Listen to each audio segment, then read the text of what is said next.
Hi, welcome to She Spice. You all expertise dim and unforgiving the music. Business can be for rising abilities. The business is loaded with elites and leaders who take cover behind the possibility of mentorship to take advantage of impending gifts every way under the sun. These abilities aren't just controlled for cash. However, for closeness and no big deal either way, the elites can deplete from them. These demonstrations normally leave the abilities dry, depleted, broken, and reluctant to continue with their fantasies frequent, making them inclined to ending their own lives. This is why a few unmistakable specialists have volunteered to battle the first-class the beasts, obliterating the existences of juvenile gifts in the business. One such warrior is Jaguar Wright. For a really long time, the vocalist gives off the impression of being on a path of destruction, uncovering the mannequin bosses who are forfeiting the existence of youthful specialists for their childish increases. She has made a few wild claims in the past that appear to be amazing, and honestly over the top of certain fans excusing her as a consideration searcher anyway. None of her casualties have sued her for criticism, which suggests that there is some reality in what she's talking about. The artist is grinding away once more, and as expected, her revelations have sent shockwaves down the spines of numerous industry fans. The 47-year-old vocalist pulled out all the stops as she purportedly uncovered some soil for music industry veteran Clive Davis. Obviously, many fans associated Clive Davis with treachery after the destruction of Whitney Houston, yet Jaguar's disclosures propose the rundown goes further than that. So who is on the alleged rundown of the veteran music maker, and how could he purportedly exploit them for his own childish additions? Follow me as I unravel one of the long-held and strictly confidential mysteries of the music business. She was magnificent. She was vocally phenomenal. She never accomplished. Maybe the significance of achievement. The principal name on the asserted list is Phyllis Hyman, and as it should be presently, in the event that you don't know Phyllis Hyman, then it is mostly Clive Davis' shortcoming. Essentially, that is what Hyman believes that we should accept. Hyman was a shocking vocalist with a remarkable, strong voice that flourished in the spirit and R&B classifications. She was a Philadelphia local who began causing disturbances in the music business when she was only a young person. She was endorsed by Buddha Records, and she delivered her most memorable collection in 1977. She was the star, the front lady, and the essence of the name. Everybody at Buddha adored her and agreed to all her requests. She felt satisfied and on her way to the top, yet everything changed when Arista Records ingested Buddha into its overlay. Arista had other star ladies like Aretha Franklin, meaning Hyman was presently not the main lady. She didn't certainly stand out enough to be noticed when Buddha was a free mark, yet that was the most insignificant part of her concerns. Her serious issue, and the obvious reason for her fall out of favor and ensuing end, is Clive Davis, the then chief of Arista Records. Clive took a specific interest in Phyllis Hyman when Arista took over Buddha Records and needed to transform her into a world star. In his assessment, Hyman had it every one of her looks, height, voice, insight, and appeal. He realized she was bound to exceed all expectations sooner or later, and most likely saw he could drain her dry, so he proposed that Hyman change from singing R&B and soul to wandering into the pop sort. He contended that pop was the is around the time, and it was basically impossible that any performer could break into the main 40 melodies without making popular music in this manner. He made it his life's main goal to transform Hyman into a pop vocalist. A choice that didn't agree with Hyman. Phyllis was an area of strength for a person of color who was likewise a dissident for dark greatness. She saw Davis' endeavor to transform her into pop as a crime in her brain. She wasn't fit to do popular music.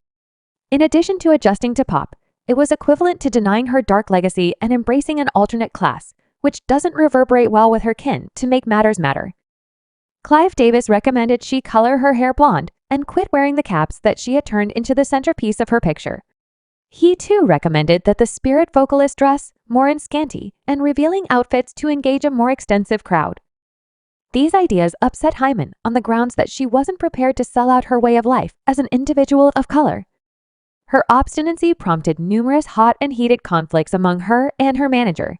Clive Davis said none needed to surrender to one another's requests. The straw that crushed the camel's spirit was the point at which the vocalist chose to seek it after acting. Clive saw her fantasy to turn into an entertainer as a superfluous interruption and moved against it anyway, being major areas of strength for the emphatic, obstinate individual of color that she was. Hyman wouldn't surrender. She tried out for Broadway's creation of the melodic complex woman, and she got the job. This irritated Clive, and he chose to rebuff her. Clive chose to utilize his key, influential place to scare the youthful Phyllis Hyman by declining to market her collections. She would record tunes, and they would be on the racks for weeks, and some of the time months. However, that wasn't all the unbelievable music maker consigned Hyman to the foundation, and on second thought, focused on craftsmen who were prepared to do his offering. This hurt Hyman's certainty, as she had never been dealt with like that before. Additionally, it didn't improve the situation that her significant other, who served as her supervisor, was seeking legal separation. He needed to begin a family and have youngsters. But Hyman didn't need that somewhat as a result of her fantasy to be a star. And furthermore, in light of her childhood, she had a missing dad, which made growing up undeniably challenging. She in this way didn't have any desire to visit the frightening experience of any youngster. Hence, she ended 2 pregnancies to her significant other's consternation and irritation. Homegrown issues combined with issues at her record organization drove her to the edge of misery, and she took to numb her profound agony. The skill tune pressure got snared on, and she took barbiturates to conceal her uneasiness when she was set free from her agreement with Arista in 198. Hyman had lost all energy and the will to battle. She expressed this about Clive Davis. Clive Davis helped me to never be apprehensive on the grounds that I was so threatened by him regardless of whether he intended to do it. I won't ever be aware, however he sure instructed me, that assuming you attempt to threaten me again, well, we can't express that on open radio how I could treat somebody who attempts to hurt me like that again. Around here, I'm not having it. I ought to be regarded as I regard, and I won't have somebody attempt to destroy my soul and ruin my profession if Clive Davis. If his plan was to obliterate my profession, it didn't work. Clive Sengali's strategies significantly affected her life, and she was at no point ever as similar in the future. She battled to raise a ruckus around town. She was bound to, as the and her psychological took the better of her at last. In 1995, she ended her existence with a note that read, "I'm drained. I'm worn out. Those of you that I love know what your identity is. May God favor you." When Phyllis Hyman was leaving the scene, one more of Clive Davis' supposed casualties was causing disturbances in the business known as the Voice for her steamy yet strong tone. She became one of the smash hit artists ever. She is Whitney Houston, was endorsed by Arista Records when she was only 19 years old. Whitney would proceed to become one of the most outstanding vocalists of her age.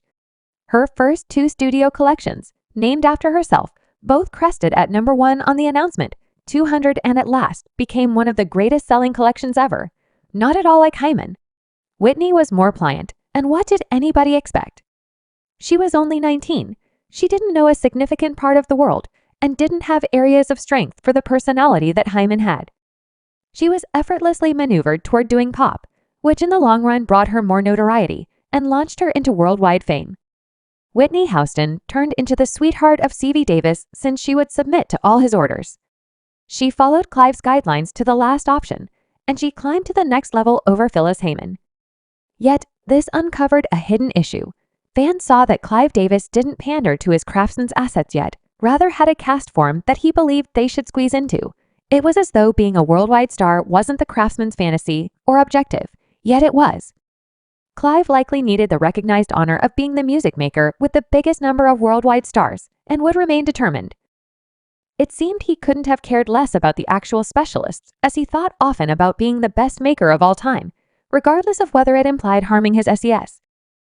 Davis stretched his specialists to the edge, constraining them to do things that would bring him distinction, regardless of whether it implied moving away from their own kin. And this was obvious in Whitney's life at a point when the African American population could never again connect with Whitney's melodies, since they were excessively white or excessively pop during the 1989 Soul Train grants.